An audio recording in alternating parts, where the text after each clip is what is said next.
Global brands, local conflicts, navigating the tightrope.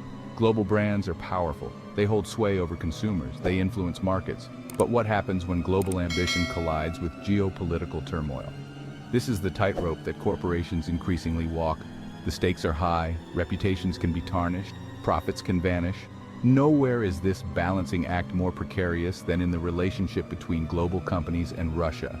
The year is 2024. The world watches as the conflict in Ukraine continues. Sanctions bite, tensions simmer. In this climate, Coca-Cola, a titan of American capitalism, makes a bold move. It re-enters the Russian market. This decision sends shockwaves through the international community. It raises questions about corporate responsibility, the allure of profit, and the future of global business in a fractured world. The story of Coca-Cola's return to Russia is a parable for our times. It reveals the complex interplay between business and politics. It exposes the ethical dilemmas faced by multinational corporations. And it underscores the unpredictable nature of operating in an interconnected yet deeply divided world. Coca-Cola's Russian roller coaster. Coca-Cola entered the Soviet Union in 1979, symbolizing American culture. After the Soviet collapse, Coca-Cola invested heavily, building factories and a loyal customer base. February 2022, Russia invaded Ukraine. The world reacted with outrage. Coca-Cola withdrew from Russia, a public relations necessity and moral imperative.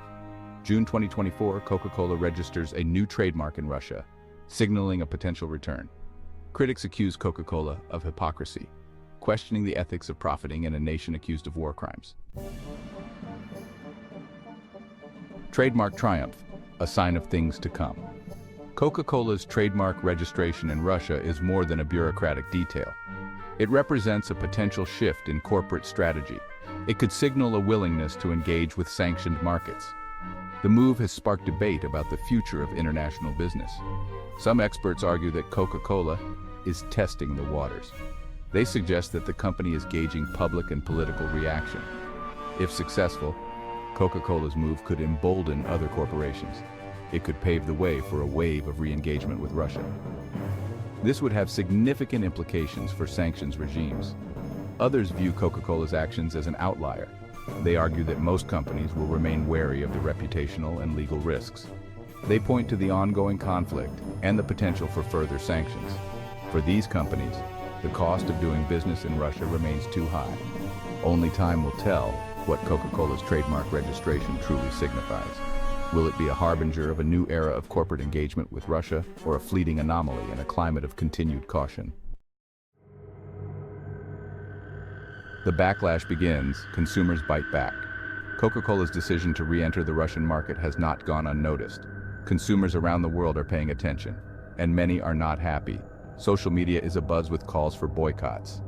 Hashtags like #BoycottCoca-Cola are trending. Consumers are expressing their outrage.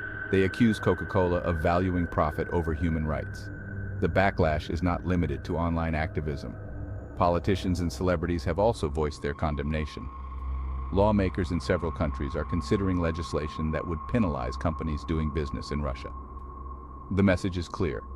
Consumers are demanding corporate accountability. They are using their wallets as a form of protest.